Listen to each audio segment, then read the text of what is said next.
Good afternoon, everyone. Thank you for attending the CU-based 19.5 release training. Your presenters for the day are Monica Fulgenzi and myself, Stephanie Rabin. We anticipate this class to last about an hour and a half, and as you joined us today, all phones were placed on mute to eliminate background noise and interruptions.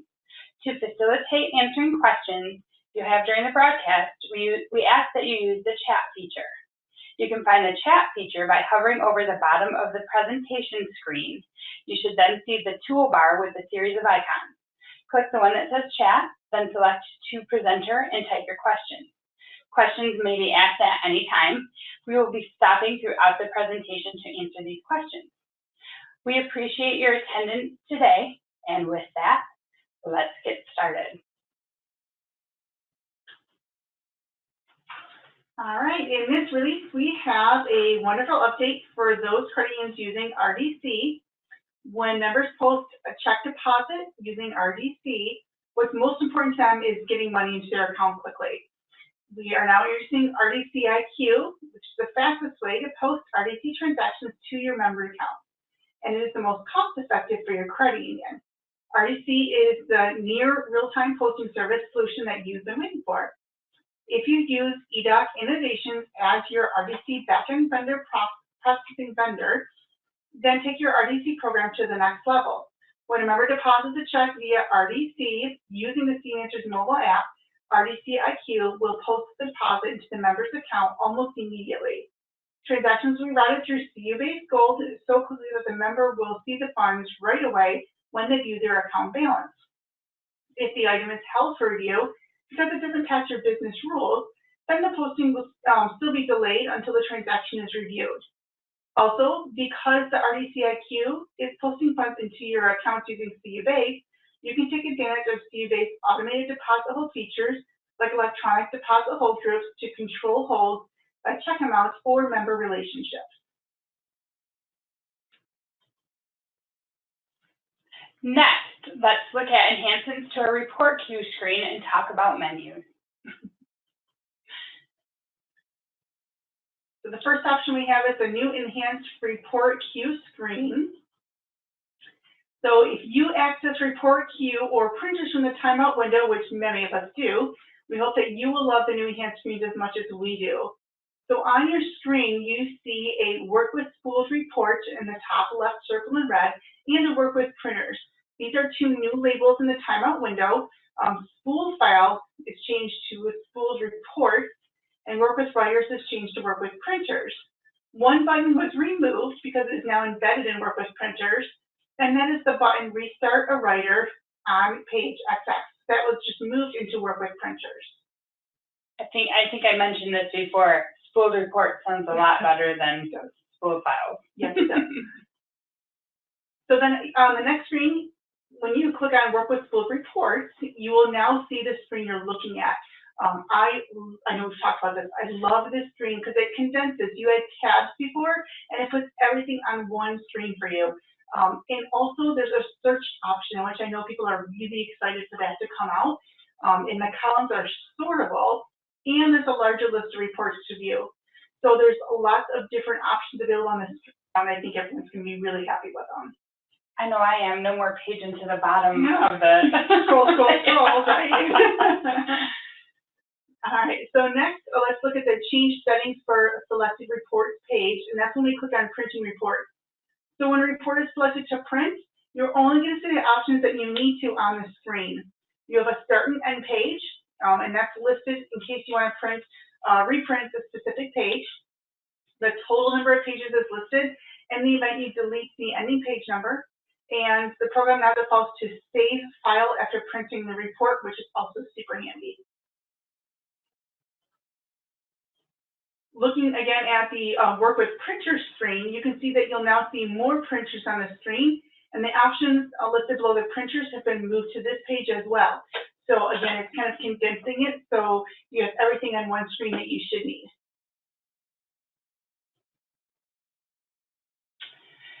An overdue but fond farewell to CU-based MN menus. New users of CU-based who have no idea what I'm talking about when I say MN menu or for example, MN Serve, MN ACHP, feel free to tune this one out. For the rest of us, if you can remember all the way back to 2017 when we introduced our new CU-based homepage and tools database, we left a small lifeline to the former menu system, with shortcuts that allowed you to view the tools previously assigned to that menu. But now, the time has come to bring the CU-based menu system to a close. Beginning with this release, which is Monday, any shortcut using MN will be eliminated and will no longer be able to bring up any tools. I'm not even going to tell you how to use it. If you weren't aware that that was available, I'm not even going to tell you how to use it. Now is a great time to review your process and check in with how you've progressed with the tool system. I know I use that search feature like it's going out of style. Have you created a list of favorites, first of all? Have you learned the shortcuts? For example, LNCATG is to get to the loan category. Have you used filters for categories? For example, going into the filters and clicking reports so you can see all the reports, or searching for keywords to find what you need. A little hint, if you are searching for a keyword and you're noticing it's not bringing it up, quick check to see if you have all your available tools. It might be something you're not authorized to, so you might want to click all available tools to see. Or you might need to let us know, and we can let our writing team know to use that as a search for option, because maybe there's something we don't know that could be searched for, because that search for uses the actual what's inside the tool as well as the tool description. So I know I'm sad too, but I've gotten used to searching a lot and typing a lot faster. That brings us to the first section of our release the first section of our presentation to see if you have any questions. I don't see any questions out there yet, so I'm guessing that the majority of our attendees may not be used to that MN menu option, so good job. The next item is we're going to talk about our member-facing. ISME 247 online banking is getting some new enhancements.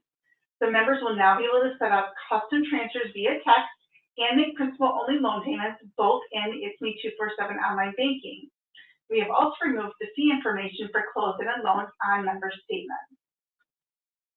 As promised when we developed ISME 247 Bill Pay with transaction processing by Payveris, we are now moving ahead with our second built-in native bill pay solution and person-to-person or P2P transfers to their members. So look for these features coming soon.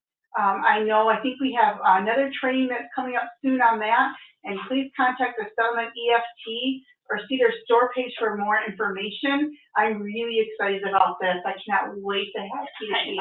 Yeah. Excellent. Text transfers will allow members to set up their own command to transfer money within their own membership. To activate the feature, you will need to activate the global settings within Tool 569, Online Mobile Text Banking VMS Configuration. And you can see the options listed on your screen when you select that. Next, you'll need to access Tool 777, your savings checking products configuration, and update the dividend application to allow the use of text transfers. Once you're in your configuration, you're going to choose the ARU Online Banking button in red on your bottom right side of your screen. Then you will see two new boxes that need to be checkmarked to activate this feature. And you can see those two that are listed on the screen. Okay, then you will go into Tool 458 to update any loan categories and their configurations. Again, you'll choose the Audio Online Banking button on the screen. This time, you're going to see three new boxes that can be updated based on your individual loan categories. Remember this screen for later. This also happens to be the same place where you activate the new feature for principal-only loan payment activation, which we'll talk about in just another minute. I'll reference slide 19. Once these updates are made, when your member signs into ISME 247 online banking, they will see an additional button at the bottom of the text banking screen, and they can use it to set up their their new commands, and you can see it circled on the bottom of your screen. This is the second screen the members will see when they set up their new personalized commands. The member will select their to and from accounts and create a quick code. Please note that both numbers and letters are allowed in this code field, which is up to 8 characters long. Also under text banking and mobile banking, the member will select text transfers and be taken to set up their personalized transfer command. This second mobile screen is where the members would create a new transfer command, selecting their to and from account, and then adding the quick code. And this screen shows what the member would see once their quick code is set up. Once you submit the code, you'll receive a message back with the transfer information. There is a new feature also in It's Me 247 online banking to make a right-of-way principal-only payment to a loan. As we saw on the previous screen, 2048 and slide number 19, the loan category configuration. You can configure this option per loan category, so you can choose your loan categories that can have this option. The member will now see an option to make a principal-only transfer payment in It's Me 247 online banking. And to answer Cynthia's question, this is only for the right-of-way transfers. This is not to be set up for anybody that has reoccurring payments. So this is just for right-of-way transfers. Well, not part of this release, but certainly worth mentioning are updates to It's Me 247 Bill Pay with iPay and P2P. Members of credit unions using It's Me 247 Bill Pay with iPay will have edit features when they pay bills on their mobile devices. Previously, features were only available through the desktop version, but with this release, the mobile bill pay for these members is being upgraded to the APIs previously only available to It's Me 247 Bill Pay powered by Payveris clients. Now on It's Me 247 Bill Pay with iPay, mobile users can add payees on their mobile devices. As part of the new offering of Payveris P2P, for use with other bill pay vendors, we are now allowing newly enrolling members to elect to enroll in just one service or both. I think we said that was a tongue twister last time. Yeah. So now members enrolling online in the pay and transfer area in It's Me 247 will see enroll in bill pay in addition to the new enroll in pay anyone. Members can now also use different funding accounts for each product, which I think that's really cool too. To view member status in P2P via CU Base, use the new P2P enrollment selection on Tool 13 Member Personal Banker. And existing members enrolled in bill pay will continue to be enrolled in both services. However, now they can elect to unenroll from just one if they wish. So if I just want to do P2P and I no longer want to do anything with bill pay, I can choose to do that. Very nice. Mm-hmm. So some of them are providing some training sessions in regards to this. One of those actually just happened the other day. The next one is on Wednesday, May 15th from 3 to 4. Please register for these classes via the Settlement homepage from cuanswers.com. Looks like we do have another question. If a member is past due on their loan, will the principal-only option still work? I was thinking about this, and I was not getting what I wanted before the question came. I believe, we're going to check on that. I want to say no, but I want to double check. I believe this came up last time, and we had an employee from CU Answers was attending the class and responded. So we will get back with you. The nice thing about the chat feature, if you all can see, it lets us know who's asking the question, so we will be able to reach out to you, and we can then let everybody know. Yep. All right. Next section. There are 5 items to talk about regarding teller member service, and we hope you are as excited as we are about them.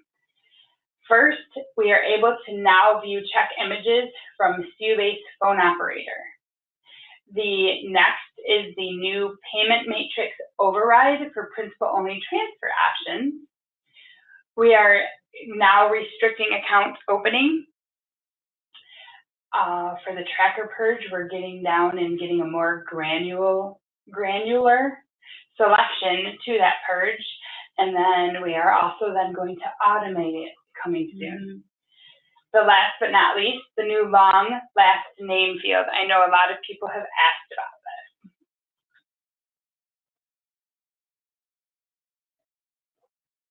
We are so excited to bring the availability to view check images from the transaction history screen. The new view check button can be accessed from transaction history screen. Then highlighting a check now and selecting additional transaction information, you can then select view check to see the image in front of the back, in the front and the back. So imagine if you're a member and you're using It's Me 247 and you view that check, that's exactly what it's going to look like in transaction history, which I know is I work in the accounting department. I'm working with returning checks and stuff. It's an awesome feature. And how does this work? The infrastructure in place through your relationship with CU Answers Item Processing matches the MICR number and check number and presents the matching check in a window you already are familiar with when viewing licenses and other electronic images.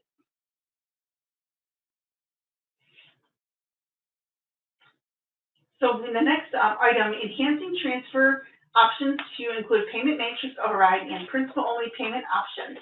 This was an idea form suggestion from Steve at Aberdeen Federal Credit Union and Gregory at Telco Federal Credit Union. So we thank you so much for your contributions.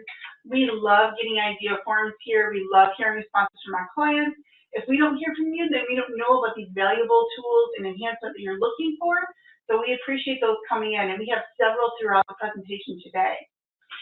Idea form, idea form, idea form. It works. I think we had 8 of them. Yeah. So for this one now, on your call center operators can assist members with special loan payment requests, such as principal-only payments, without having to ask a teller or accountant to help post the transaction. 2 new features have been added with this release, available via Tool 7 phone operator, Tool 516 number transfers, or the transfers button on the initial teller posting screen. The new principal-only flag lets you post the entire transfer to principal, or a payment matrix override button that lets you adjust all components of the payment spread, similar to the ProcCode X in teller posting. I know this is a long one coming as well. Stop certain memberships from opening restricted accounts. And we would like to say thank you to Honor Credit Union for their assistance with this enhancement. It began as a suggestion in an idea form. Do you have membership types that you want to restrict from opening certain types of accounts? Now you have the option to add these restrictions by membership designation. Right away, what comes to mind is business accounts. If you want business accounts to have business shares, you don't want them to have business or regular checking, you want them to have a business checking. So this new feature is configured at the dividend application level. That tool number is 777, lucky number 7. Right? Savings checking product configuration. I think this is the first tool I ever remembered. This screen now includes a new button that allows you to indicate which membership designations you wish to restrict from opening that particular product. Then if a member service representative attempts to open that account, they will be stopped with the message, this account is not allowed for the membership designation. This will not be able to be configured for the 000, which is the regular share type. Thank you again, Honor. Cody. Hey, Cody. One limitation of this feature is that you cannot use it for any products that are available to be opened online via It's Me rate board. So if you have products that you are able to be opened through It's Me, you want to review, and you may need to adjust your online banking product settings first using Tool 506 for that. So more granular control of manual tracker purges. So this exciting enhancement expands on the manual purge tools available and allows credit unions greater, more granular control over what trackers are purged in Tool 705 Purge Tracker Records. Additionally, Tool 1035, Reassign Tracker Follow-ups to Other ID, also has some new goodies listed. So in Tool 1035, Reassign Tracker Follow-ups to Other ID, has some new goodies, and again, when your next suggested product or similar campaign is over, you'll be able to use this tool to mark the batch of outstanding follow-ups as complete or close them if they're no longer needed. I think that helps with a lot of people who do like the next, best products. Yes. But next one available for them. Yeah. I agree. That will be nice. Mm-hmm. So we also have a new update to the Reassign or Close Tracker Follow-ups report, and you can see that on your screen. The report title has been updated and will display conditionally. And we've added tracker type and cross sales, meet group, and task number to the report. We also have new functionality that allows your credit union to select to purge trackers based on cross sales, meet group, and task number, which is helpful for eliminating expired sales or promotional campaign trackers. We also have a new update to the Purge Member Tracker Notes report, and you can see that on your screen. We also have a conditional subheading for audit or update run, and then we also added the meet group and task number. Coming soon, automated tracker purges to keep your data fresh. As a QSO, part of our responsibility is to ensure that we are looking critically at data storage strategies to make the most of our credit union's investment in QSO infrastructure and growth requirements. Bottom line, it's time to clean house. I feel like we say this like every 2 releases or 3 releases. Yep. Soon, CU Answers will begin running automated purges of older tracker data based on criteria that is set by CU Answers for standard system tracker types, as well as criteria that the credit unions have set using Tool 277 configure tracker types. This release implements only the configuration, so no automated purges yet, just the configuration, so that your credit union has time to review your tracker type and make decisions if you want to follow recommended retention periods or configure something shorter. So basically, this is your review time. This is your time to get used to the configuration before we put any automated processes in place. Then later on, at a date to be determined, we'll start running a monthly purge according to new configured retention purposes. Also note that the monthly automated purge process will apply only to CU Answers online clients. At this point, CU Northwest and CU South clients will be notified about their standard retention periods by their data processor. Self-processing clients can decide whether or not to implement the new auto purge routines or not, as desired.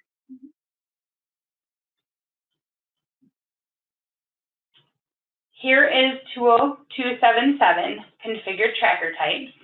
We've added retention months and an archive column if the data warehouse is available. So if that's available for that file, you'll see the retention. If archival is selected for the tracker type, a Y displays. If not, it displays blank. If you are interested in retaining archiving your trackers before they are purged, the Asterisk Intelligence team is ready to set your credit union up with the file XXDW, stands for Data Warehouse, currently the only location to which these trackers can be archived. Please contact Asterisk Intelligence at asterisksintelligence@cuanswers.com or visit the CU Answers store for more information. All right, this is what I think I'm probably most excited about for this section. New, we have the member long last name field.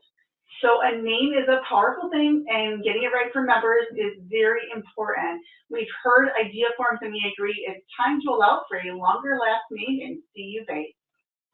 What is it, John Jacob Jingleheimer Schmidt? There you go. It might fit now. So move on over to truncated last names. This enhancement adds a new separate field to the membership record in which staff can list the long last name for a member up to a whopping 40 characters. I would count, but All right, because the current last name field is used thousands of places throughout CU base, where space is often at a premium, we focus on the key member-facing areas in which to incorporate the new long last name field. So in member update, you can enter the member's long last name when updating or creating a new membership information. In query, phone operator, and teller, you'll see an indicator like you see on the screen now that will show the member has a long last name on file, and you can click it to see a window showing the full last name. Statement. If a long last name is present, it will be used automatically. Notices and miscellaneous member account forms. If your long last name is present, it will be used automatically. However, for custom forms, you will want to contact Lender VP Forms team with questions on your custom forms individually. Viewing contact information in collections. The collections contact info screen will display the long last name automatically. And FinCEN and OFAC, interactive in both batch OFAC scans, will use the long last name with the exception of membership opening scan. Again, for custom forms, you will want to contact the Lender VP Forms team with questions on your custom forms. Everywhere else, including, whoop, nope, we're going to hop back one more screen. Sorry about that. All right, so everywhere else, including reports and other CU-based screens, online banking, personal info updates, etc., will continue to use and display the current L name, last name field as before. As a note, this new field is not being added to the non-member database. Any non-member record with a long last name on file will not have the long last name retained at account closure. Sorry about that, Monica. That's okay. You're excited. That's all. I am, and I was trying to get, because I knew the next slide was questions, and I was trying to go up to the first question, and I remember it was Cody. Kind of going back for a second, back to that question in regards to, we're going to get back to everybody on for loans. Yeah. I think we might maybe see if we can add that kind of documentation. Yes. That Yeah. Everybody will have privy to the answers. So. Yeah, I wonder even, yeah, I believe we can do that, and we can send it. A lot of people did say that they would be interested, so. Right. All right, so the first question, starting with the 5 teller member service points. How long would check images be available in this new feature? 90 days, do they go away eventually, similar to e-receipts, where it's tool we need to use iDoc Vault? My initial answer to that is exactly how it would work, and it's me 247. Okay. I will double check with that to make sure that is correct, because of course, depending on if you have your own vault or if you are online, that may change. So we will look into that and get back with you on that as well. When viewing checks, are they only transit checks, or will we be able to see our on-us checks too? If you don't see your on-us checks and it's me now, you will not see them. Sure. So the on-us checks do not go through the processing, through item processing. Even if you scan those checks yourself, that's with your scanner. This will not incorporate and attach to the CU-based system. All right. Are we able to change tracker type codes for an existing tracker? That's an option. I think that's a tool. That's a tool option. I think it is. So we will reach out to you separately. Yeah, Daria, we'll contact you separately. So I think that is it for now. Again, if we don't get in. I think if we don't have an answer back at this point, yeah, we'll reach back out to everyone individually, and then we'll go ahead and reach out. Like I said, we have all your names from the chat. Yes. So, and for the big one, we'll see about putting that in the documentation so everyone can see it. Right. I need to shut my behind. All right. Next. Asterisk Intelligence, they have the spotlight. I think they will forever have the spotlight as long as we're organizing our data. There are many project enhancements in our Asterisk Intelligence spotlight. The new loan views added to the loan analysis, enhancements to the library dashboard, new self-directed flood types, and fraud database collection tools. Also, new copy save functionality for reports, improvements to investment dashboards, and a powerful wave, more power line buttons, and I'm always fascinated by charts. I love them.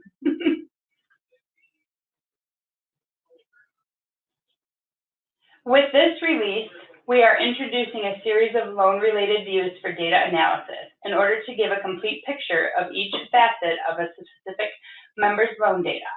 This can be used both for researching individual accounts for issues or for comparison analysis. The new views cover loan cosigners, loan collateral, loan transactions current, and loan transactions history.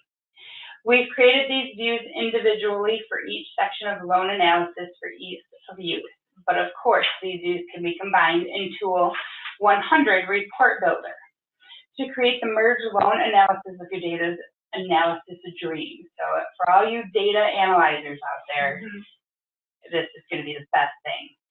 Don't forget that Tool 332 Database Search Assistant is the perfect tool to see the views already in use. You can simply sort by the column marked View to see all the checkboxes indicating the table is a view. Enhancements to the library dashboard. That's next. The Asterisk Intelligence team continues to improve Tool 1980 Library Dashboard with new functions to refresh filters, additional search fields, and the ability to change the scale of the data sizes in review. No more doing the math. In addition to these visible enhancements, the engine powering the data collection has been improved to handle more data, larger tables, and more. New options for self-directed floods. We're picking up where we left off with the 18.7 release and introducing even more custom flood types to use with the Tool 12.10 self-directed data flood. This release introduces the ability to flood settings for AFT delinquency control, AFT payment date control, and the loan variable rates code. To get help for your flood from the Asterisk Intelligence team, visit the CUAnswer store.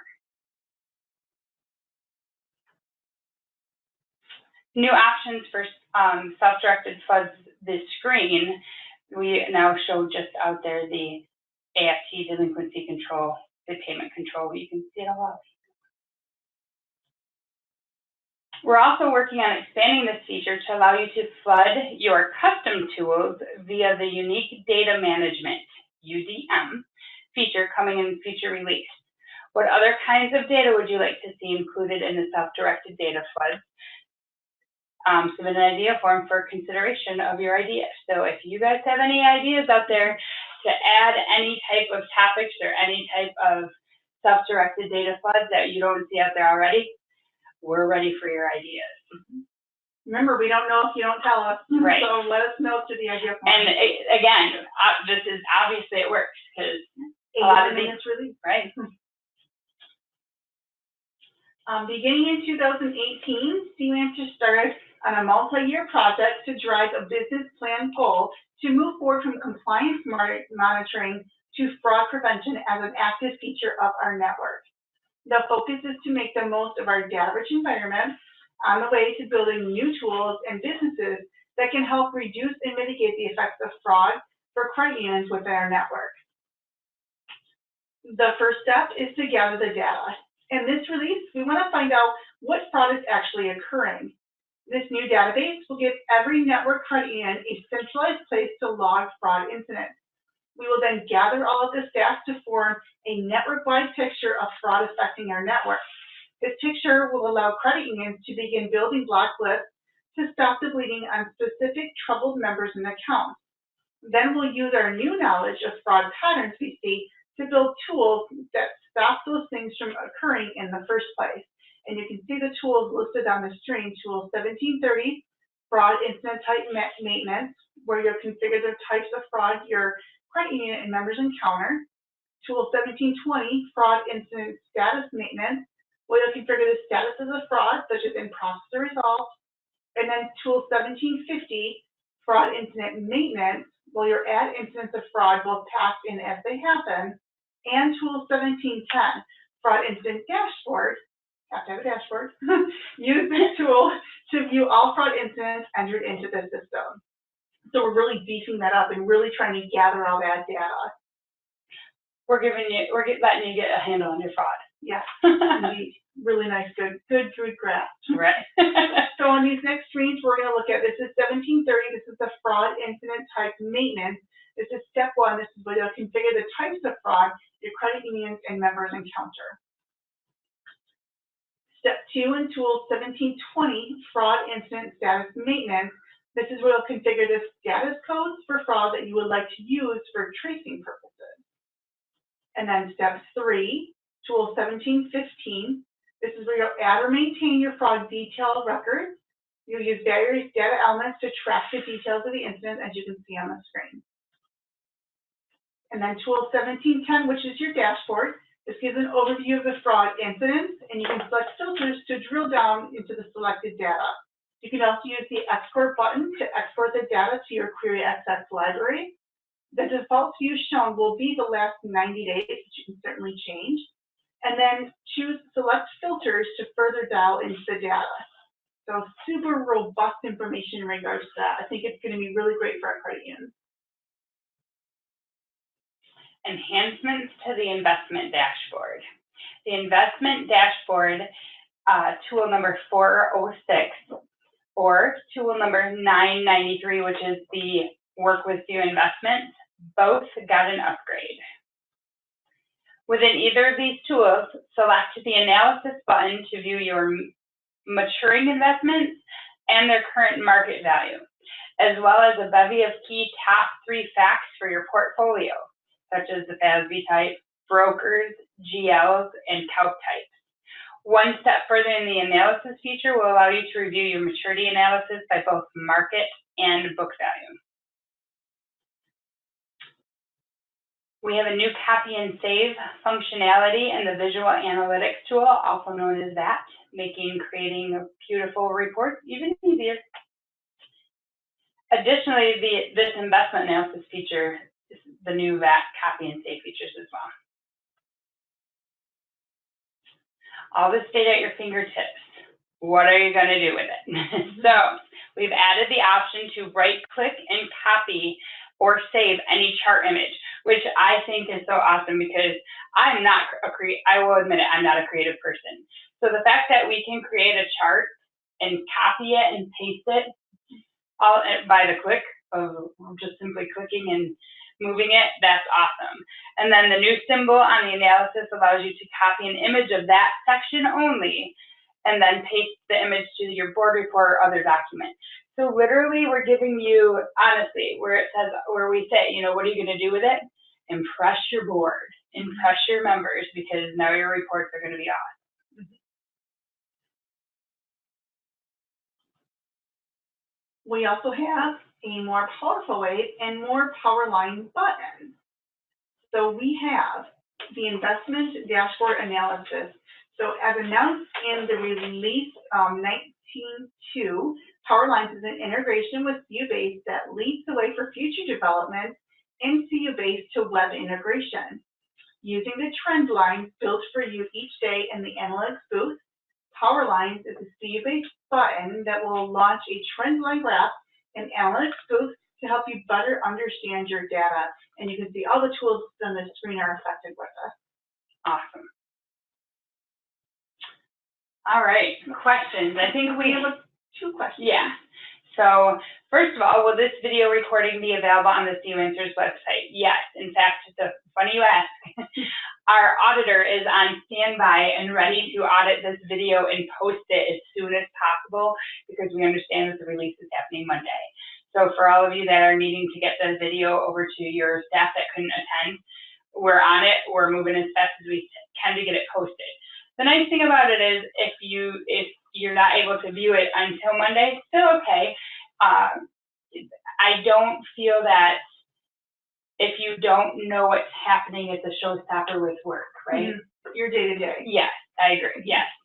And then, do you know if these new tools will integrate with the abnormal activity tool? For the fraud, I imagine for the fraud monitoring section. Yeah, because I think that's where I know. Yeah, I'm not sure, but that is a great question. I feel like at some point it would tie into it, but I think that we would want to check to be sure. Yep. So first of all, if anyone from Asterix Intelligence team is on the release, if you guys could reach out and answer if you know the answer. If not, we will reach out to Asterix Intelligence team and get that for you. Thanks for the good question. Monica, you're up. All right, for our EFT settlement section, we now have rewards your members with purchases with a new credit card cashback rewards program. So this one is really cool. I'm super excited about this, that we have this now. We'll have this as of Monday. Using tool 1550 credit card cashback program config, your credit union can develop a program that reviews members' credit card purchases each month, those purchase transactions with the origin code 22, which is credit card processing, and following the parameters you configure, reward members with a percentage cashback posted as a credit on their credit card loan. Configurations allow for a percentage paid out, a maximum and minimum earnings for payout, as well as delinquency restrictions. We do have a couple of classes for this, and you'll see on your screen Wednesday, or excuse me, it was today was the first class. And then Wednesday, May 8th from 2 to 3. And please register for the classes via the settlement homepage from cuanswers.com. I know, we're like in the middle of both classes. We are, yeah, we're in kind of right in the between section.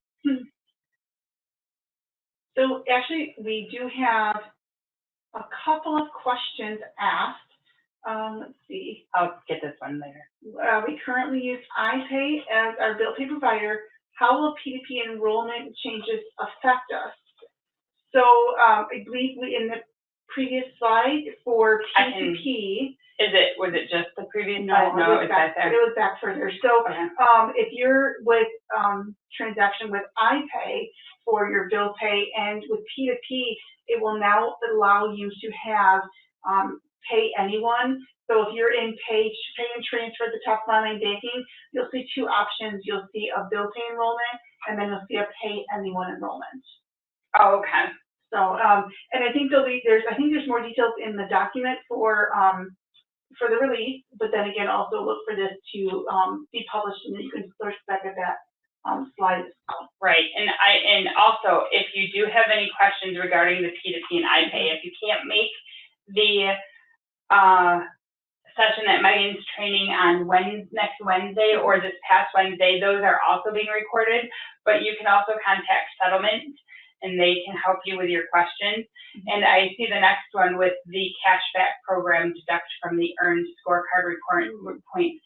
And we're gonna refer you to Settlement on that one. So if you would reach out to Settlement, that is actually very new to I believe that we just released the program out to one credit union. I do know that the scorecard point is separate because that's through the vendor. I don't believe they connect, but that would be definitely. In fact, Christy, we can have Settlement reach out to you and talk to you about that. So we will do that for you. And Melissa, I will have Megan check with you as well. So sounds good. Cool. We have 4 exciting lending topics in this release. I think this release hit a little bit of everything, so that's a nice thing about it. The first lending topic is refinance triggers. Next is CUNA Protection Advisor and Frost, which is the visual gap pricing now integrated into CuBase. And then switch line of credit, enhancement to the insurance master configuration. There is no better time to cross-sell a loan than during the loan application interview stage. This new feature makes it even easier to recognize opportunity and track offers made, which is so funny because all I can remember is looking at the credit report going, Oh, yeah. Yeah. Oh, they have a loan here, yeah. How much is this and what's So- the rate? Imagine that now that we're, the refi triggers feature integrated into CU-based loan origination system, again, another tongue twister, while looking on the debt screen while working on a loan application. CU-based currently automatically shows you, based on the credit report, the estimated rate CU-based calculates, then the member has on the loan at other financial institutions. The trade line association is configured on a new screen accessed through the tool number 1996. Good year. It's called the Refinance Trigger product. That allows you to match a specific product with each of the major loan groups: mortgage, second mortgage, auto, line of credit, installment and credit card, and revolving credit. Based on your configuration, the estimated rate shown is based on either the base rate of the product, or if you use risk-based pricing, the rate based on the member's credit score.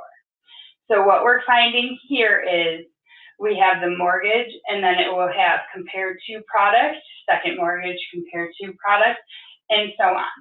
So it allows you to match specific product with each of the major loan groups that show on the trade line information.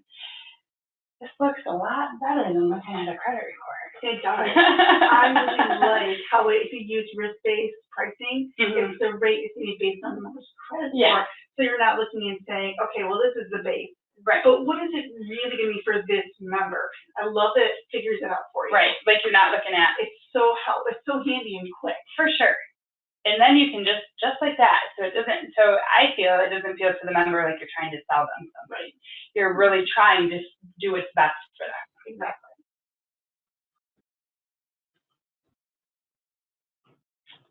Integrated into the loan application process on the debt screen. So now we're going to see, it highlights the estimated rate column.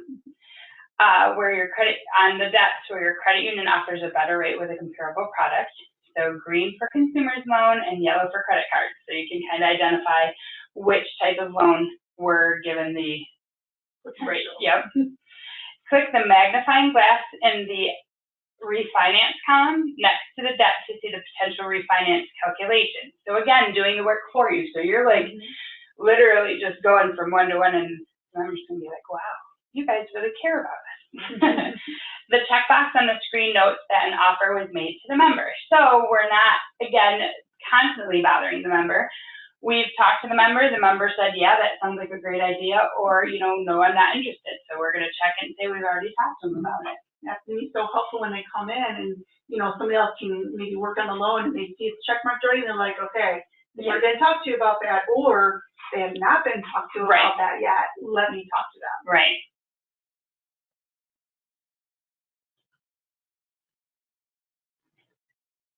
The refinance triggers the next screen, shows the refi offer compared to the current debt. It offers you the ability to adjust the offer. So, there's always room for negotiating. And then you can mark that the refinance offer was made to the member. So again, no repeating. We're not doubly asking the member. Offers. Right. The button visibly changes when the offer is marked as made. So again, as you're going into this, what's been done. And the offers that are made right out to the LAP HAD file and the HAD file.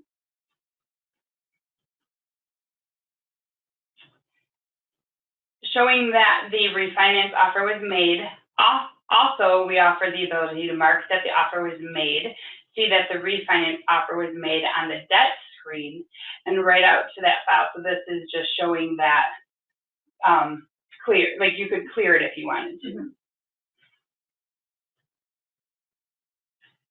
So until now, gap and mechanical breakdown coverage could be added to your members' loan applications as a flat fee using configured miscellaneous coverage codes. My goodness. Now, CUNanswers has developed SSO integrations with both CUNA Mutual Groups Protection Advisor and Frost Visual Gap products to help your lenders streamline the process of quoting premiums and issuing certificates for gap and mechanical breakdown coverage to your members. So on your screen, you see, again, we've developed the integration. So it's going to help streamline the process of quoting premiums and issuing certificates for gap and mechanical breakdown to your members. It's going to eliminate some rekeying of data, hopefully increase your loan officer efficiency, and improve that member experience. It does require a vendor relationship with CUNA, Mutual Group Protection Advisor, or Frost Visual Gap. I've seen both of these, and I really like the flow of them, how they go through the process, and how they, ultimately bring the information, how you can get out to the sites and how you can come right back to gold. I really like how that looks. So if you're interested in learning more, please check out the Lender VP offering in the CVenture store for your preferred vendor. There's links for each one of those.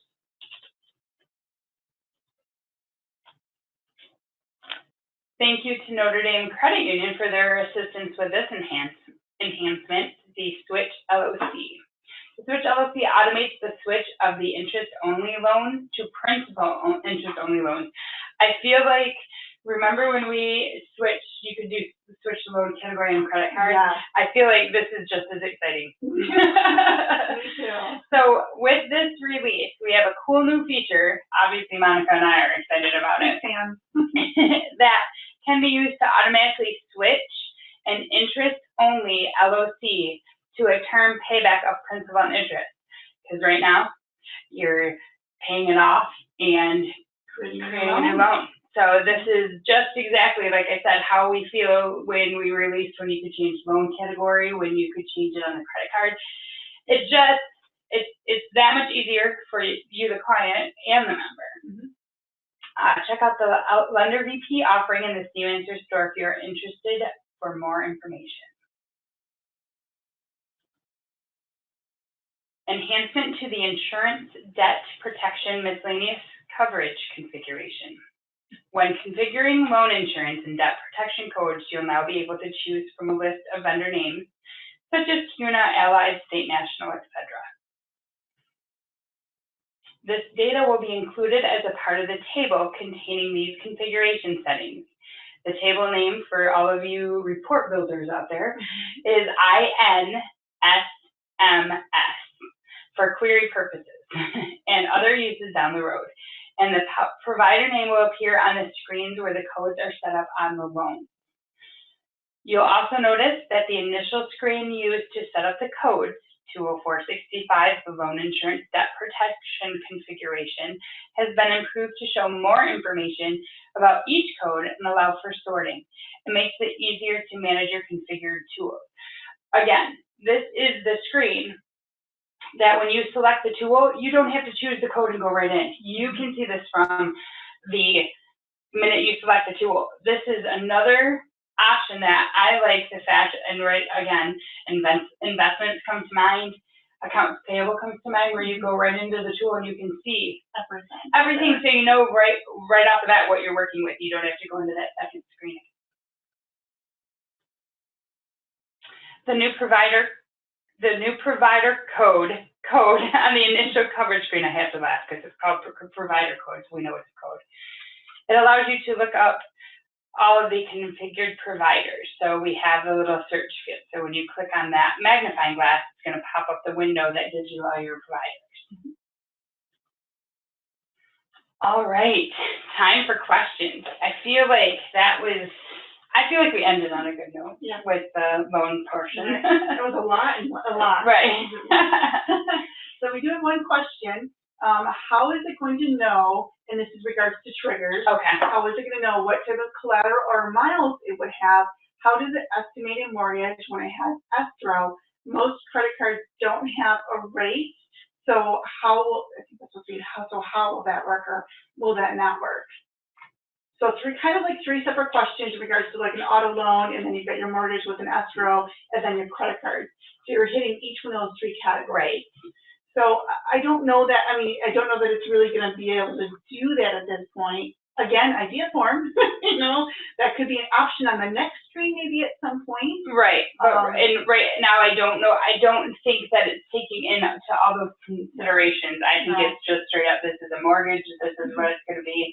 Yeah. This is a credit card, this is what it's going to be, Mm-hmm. based on us, based on what they're reading from the credit report, and then what we're gonna or what CBase is gonna suggest. Right. And again, it's getting their feet wet to the idea of hopefully bringing more loans over to your credit union. You know, if they're interested in it, you can use that as a basis to, you know, to jump and bring their other loans on board. I mean, I remember I had somebody who needed one loan and they walked out with 3 because we got things off the report, and it's getting their feet wet to the idea of it and then moving forward. I've been there before. That came out with a car loan, walked out with a line of credit and a credit card. Who knew? My credit union was doing a job, right? Right. So, yeah, so I think the answer would be no for this instance. It's for these questions from Brad. Right, because it's not assuming that, and we'll double check. We can circle back around to lender VP just to make sure. But I hate using the word basic because it's not. But I don't think it's taking all those other items or other extensions into. It's a great launching point. Right. Right. Agreed. No other questions at this point, so we're good to move forward. So for the next part, we have 4 exciting accounting back office features in this release. We have the third ACH posting is now 10 p.m. Eastern Time for CU Answers clients on demand. The posting of pending ACH deposits by member. I think we were really excited about that one in the last group. And then escrow processing changes and view check images from the check exception screen. And that kind of ties into what we talked about earlier. Mm-hmm. So on to our first, the third ACH posting is now 10 p.m. Eastern Standard Time for CU Answers clients. Currently, ACH transactions are processed in the morning, midday, and evening. The third and final posting for ACH transactions is completed at about 7 p.m. Eastern Standard Time for CU Answers clients. Other posting times are around 6 a.m. and 4 p.m. With the 19.5 release, there will still be 3 postings, but the last one will be moved from 7 p.m. to about 10 p.m., and that's still, again, Eastern Time. We will also include any ACH transactions available in the file from the Fed that is available at that time. Debits and credits will still be posted according to your credit union's configuration. Same-day postings will still be posted on the correct day according to the effective date as well. You can still review your reports in the morning posting in your daily OutQ, so your daily XX being your credit union ID, as usual. But because that last posting will occur later in the evening, normal report routing will already be done, so you need to review reports from the third posting via CUSPI. So therefore, I said that a little fast, just to talk about a little bit slower. So what we're going to do is, let's say tonight, Monday's posting at 10 p.m., you're going to view that on Tuesday in CUSPI. So when you come in Tuesday morning, those processes will already have been moved from daily to the night OutQ, so then they'll be viewable through CUSPI. So Tuesday morning will be in daily, Monday nights will be in CUSPI. And if you do have any issues viewing those, please feel free to reach out to our client service team. We can help you with those. On-demand posting of pending ACH deposits in CUBase by member. Do you have members requesting to post their paycheck to their account a day early? With this release, credit unions can go into Phone Operator and post credit deposits that are pending in the ACH warehouse early. You can even charge a fee for this service. So if you have a member that wants their check right now rather than wait, you can actually charge a fee for that as well.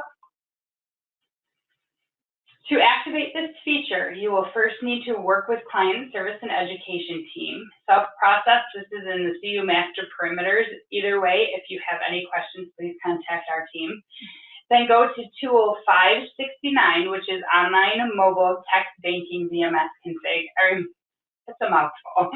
And select the new ACH on-demand posting service. This configuration allows you to turn on the feature, set the fee amount and the associated fee GL, and indicate whether the fee can be waived at posting. again, because this is deposit and it could be coming directly to a loan, so some ACH just go right to a loan. The fee you charge cannot come from the incoming deposit. We are not allowing that. That's going to be, it's going to come from your share savings or checking accounts already. The member must have the money for the fee in one of those.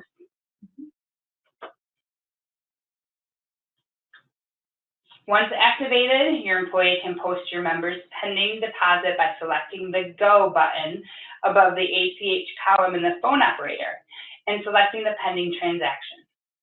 On the updated ACH warehouse inquiry screen, simply select the deposit on the screen and post. So here's your pending transaction. Then you're going to go ahead and highlight that or click that, and then you're going to click the pending action key. And then it's going to move to that next screen, and you'll see the item listed there in case there might be 2 or 3 items, and you're going to select that and click Post Now. We know what you're thinking, that this would be a great self-service option for members too. We're already working on that online banking enhancement, so stay tuned. But if you're chomping at the bit, start marketing it early as a phone center or lobby service.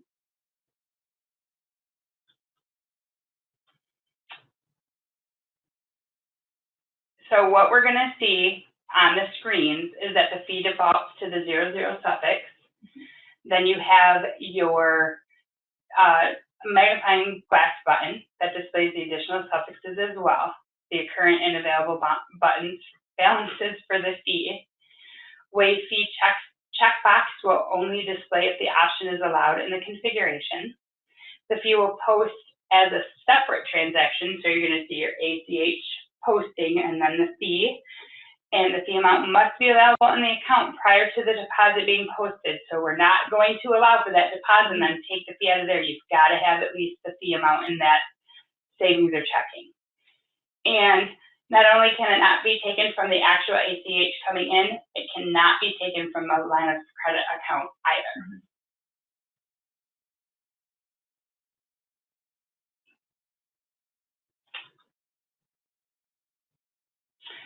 20369 fee income and waivers dashboard, we have added the ACH manual posting fee. So if it is waived, you can see it on the screen, just along with all of our list of fee waivers. And again, a reminder that this is a month-end dashboard. Monica, on to you. I thought you can take a breather. I know, right? I'm like, I need to take a water. So next we're going to talk about escrow account processing changes.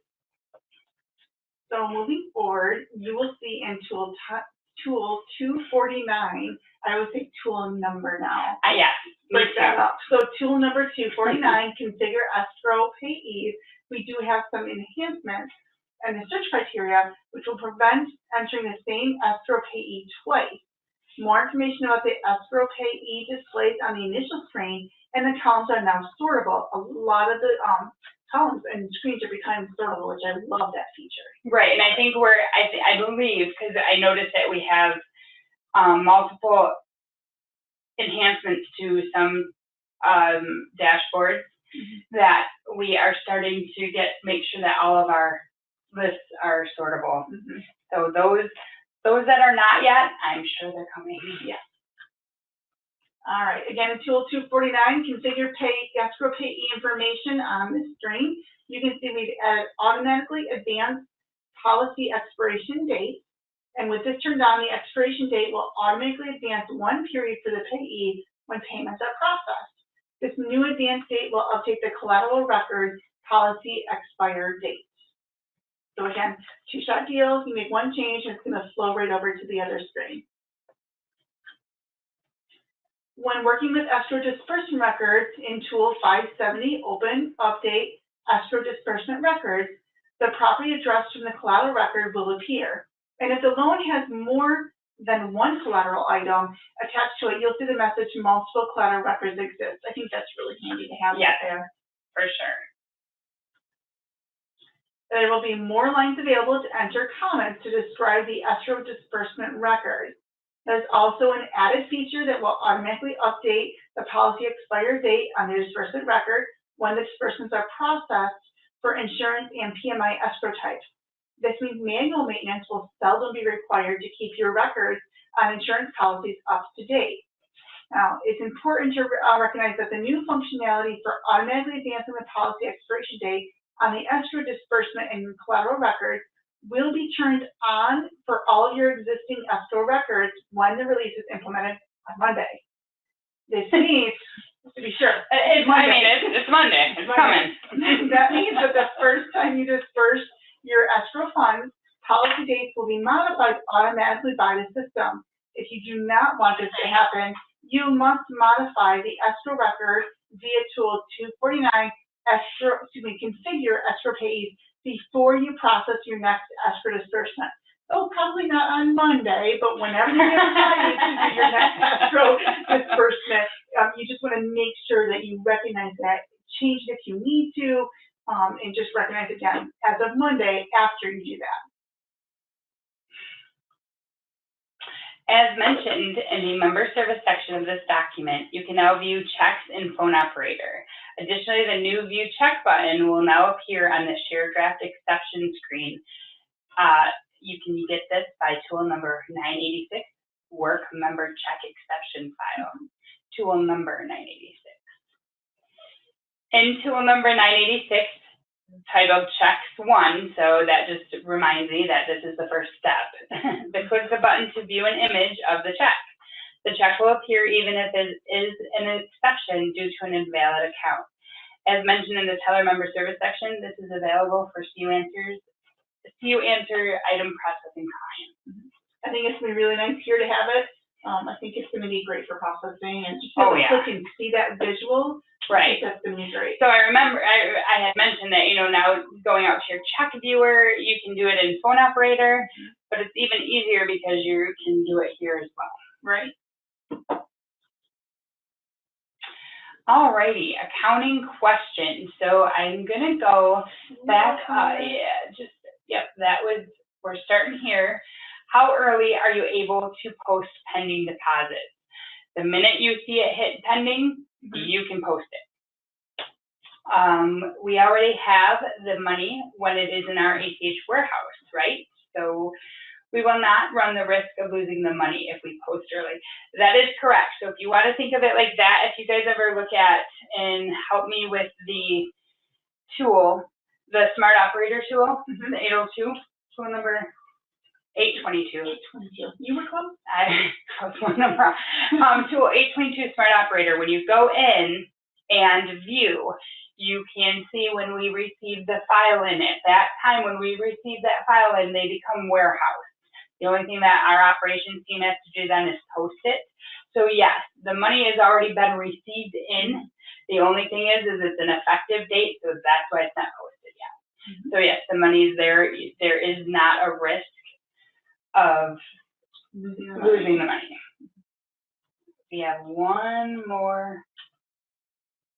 If we are not using CUA item processing, but have an SSO as our processor so that members can see checks in ITSME 247 online banking, will the View Check feature work in gold?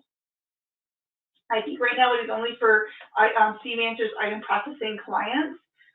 Whether or not that would be a future enhancement, not saying yes or no, but we have great. Right. We have not been told that that's what they're working for. You can submit an idea form or even take a look out in the kitchen. Under the kitchen page. Yeah, to see if that's something on our next 10 or our 10 best. Sure. Next upcoming meeting. Yeah. I didn't see any other questions, so we'll go ahead and move forward. No, I think I paged all the way down. Perfect. All right, next in our audit section, we have new dashboards to review teller audit information, change to fee disclosure on closed-ended loan statements, and online banking password controls can now be configured by your credit union. So talking about the new tool 1700 Teller Audit Analysis Dashboard. When you review your current transaction activity for audit purposes, it's currently necessary to go through Teller Control to inquire on a teller's activity via the teller audit screen. This current process is risky since it can allow an auditor to inadvertently update the teller drawer. Now you can easily find just the transaction you're looking for in an entirely view-only screen just for auditors, which I think is going to be so nice because we don't like them to touch too many things.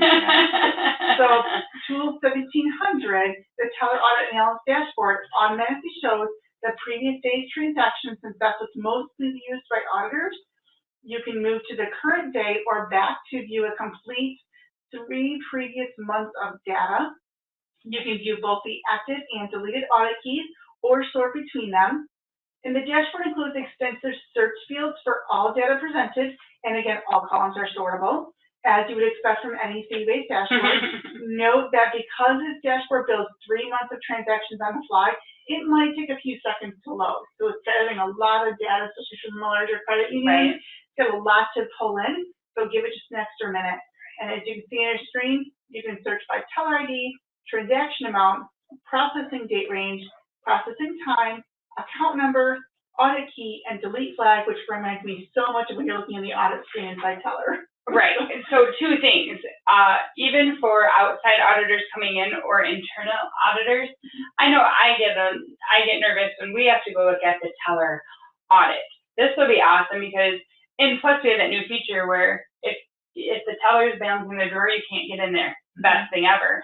And if that's something that they want to look at, I think this is a way awesome option because then you don't have to go to the teller analysis. It's just right here. You don't have to think about, okay, what do I want, and fill in all that, or or not fill in anything and get a large report. Yeah. So definitely a lot of benefits to that. All right, Monica, I'll stop hijacking you. With this release comes a change to the fee disclosure on closed-ended statements. Members will no longer see the fees paid this period, fees paid year-to-date field on closed-ended loans on statements. Effective with the May statement run, member statements will no longer show the fees paid this period or fees paid year-to-date for any closed-ended loans. Per regulators, disclosing this information is not required for closed-ended loans. Please note that credit card statements were not affected in regards to this. If you have any specific questions regarding the regulation and compliance, please reach out to our Audit Link team and they will be happy to assist you. Now you can set online banking password configurations, including your temporary password configuration and minimum password length without having to contact us to access the controls for you. So normally you had to fill out the online banking form and send it in for us to make those changes, us being client services. Now that can be done by the credit union. To access the new screen, you want to choose tool number 569, online mobile text banking VMS configuration. This sounds familiar. Then online banking password and security settings, the second option. We are eventually planning to expand what is offered on this screen, including expansion of the length of some of the expiration periods. Look for additional enhancements in future releases.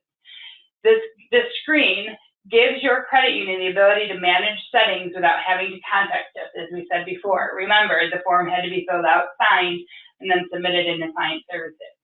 We still ask that you contact client services before you make any changes if you are not quite clear what these changes do. And then again, coming soon, new member and first-time users activation. I'm excited. Me too. Not that we don't want to help anybody. If you still want us to work with you on it, no problem. But I think it's easier for the client. I agree. Yeah.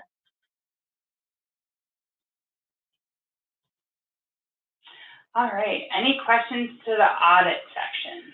Looks like we have a couple of questions. So just to move up a little bit. Yeah. So let's get some bulk. Let's see. Can 2 or more users use the dashboard, the teller activity dashboard, to look at the same teller activity at the same time?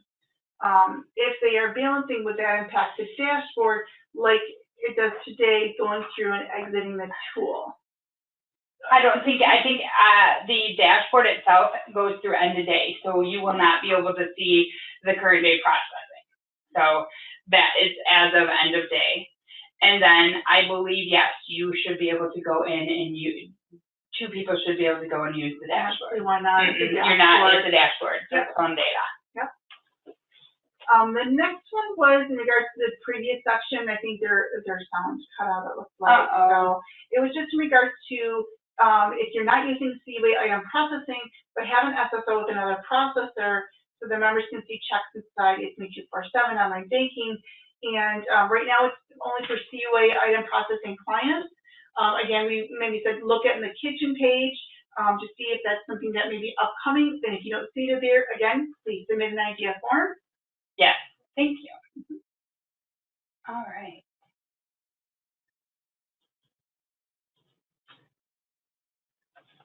Underneath the miscellaneous section, we have 3 new features. 2 are generated by credit union idea forms. Very nice. The first is loan summary, viewing the math behind the debt income percentages. Inquiring minds want to know. Waive printed statement style fees. That's an enhancement. And then enhanced sort function on the written off loan history dashboard. Thanks to True Choice Federal Credit Union for their assistance with this enhancement. The application summary page to add a toggle button that displays the dollar amounts that compromise the expense ratio calculations. There is no changing of the calculations. This is just a view option. If you're interested in seeing the dollar amounts used for the income ratio section on the summary page of the loan application, you can now click a button to show the amount. For example, instead of displaying the total expense / total of 63.37%, you can toggle to show $31,189 and over $50,000. So that's pretty cool. Yeah, literally show you the math. I'm a visual person, so I think this is going to be really nice. And 2, I agree.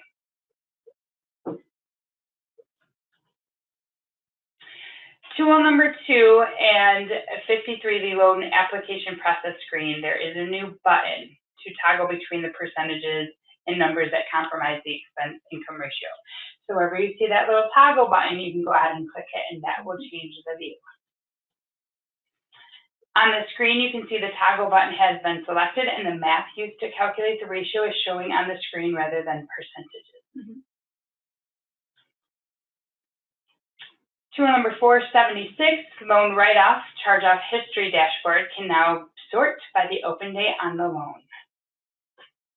Add open date to the dashboard as a toggle with close date. So you can, down at the bottom, you'll see the opened or closed date, and click it, and it switches to whatever is not displayed.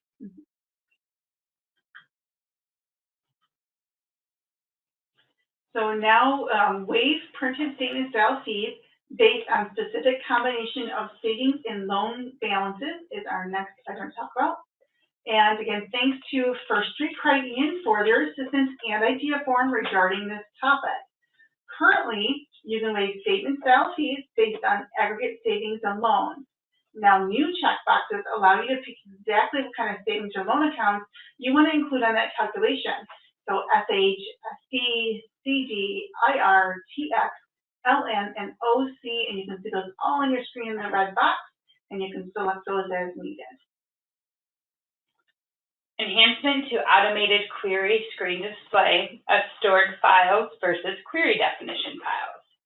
If an automated query is added to the scheduler feature and you make a change to the query definition on which it is based during the month, as you know, you must also update the automated query using tool number 758, report automation custom reports files. Otherwise, the automated query will not run at the end of the month. And I believe prior to now, we were calling. We were. Yep. So client services got notification from our operations team, and we had to reach out. Now, you guys will get the notification without hearing from us. But you can call us anyways if you would like. The report automation custom report files. The screen now will show saved query definition versus the current query definition saved in automation. The If the lists don't match, use add update to update the automated query to match. So that's exactly what you'll be going in to look at. So thank everybody for attending so much. Please reach out to the Client Service and Education Department if you have any questions. If it is in regards to configuration or a new product, we'll be happy to point you in the right direction. As a reminder, the release training sessions are being recorded. The first one, unfortunately, did not pass audit just because of how we had something placed and it made it really hard to see the whole PowerPoint presentation. So, like I said, our audit team is waiting for this video and this will be recorded. If by chance something happened and this one didn't work out the same, Monica and I are ready to hit it tomorrow morning, and we'll do just a recorded version by ourselves. The on-demand, it will be, when the video is released, it will be on our on-demand video section of CU Answers website. Just a reminder, the release is Monday. The release documentation can be found out on CU Answers underneath the resources document under release planning. And also any, outstanding training sessions, settlement has one out there still. Those can be registered underneath the settlement page out on our website as well. And again, thank you everyone for attending, and have fun on Monday. Right. I think we actually do one last question. Okay. I'm sorry. Oh, I know we don't have a questions nope. page, but we have a couple. So I think we answered Robert's question in regards to where the webinar is going to be stored. But Karen wants to know, are there recorded sessions on the 3 remaining items listed on the release document, which were previously implemented? I'm flipping through to get over to them really quick. Previously, card control, transaction activity alert.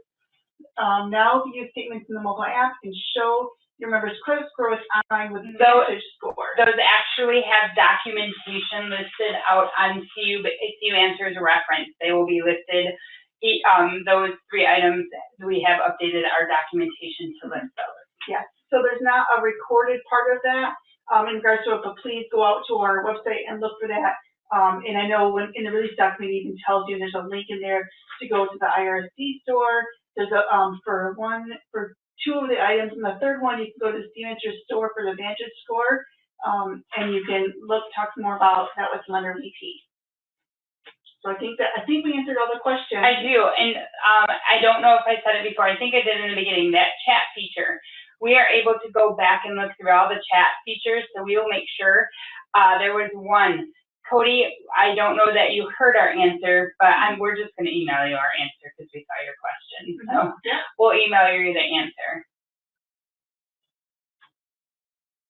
So we will get with the IRSC team in regards to the activity alerts, because it looks like maybe it shows as a coming soon, even though it's available already. So we'll get with them in regards to updating that. Yeah, we'll have Christian reach out. Yeah, we'll have Christian reach out to you, Drew. I think we ended, we still like 7 more minutes, so let us know if you have any other questions. Yeah, I don't want to abruptly end. I want to give you guys time to kind of soak it all in, what we just said in an hour and a half. Right. And if you guys think of anything as you're reviewing the doc, if there's something that you have a question on, please feel free. We'll stick around for a couple more minutes.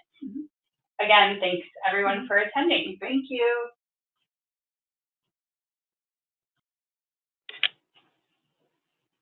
I want to again thank everybody, or I should say we want to again thank everybody for attending our release training.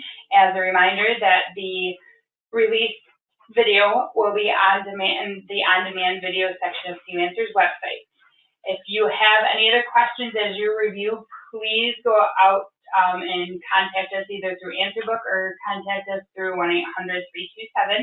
1-800-327-3478, and the extension is, or option is 1. And, or on our client service, you can type in 255. So again, thank you everyone for attending. I hope you enjoy the rest of your week and have a wonderful weekend.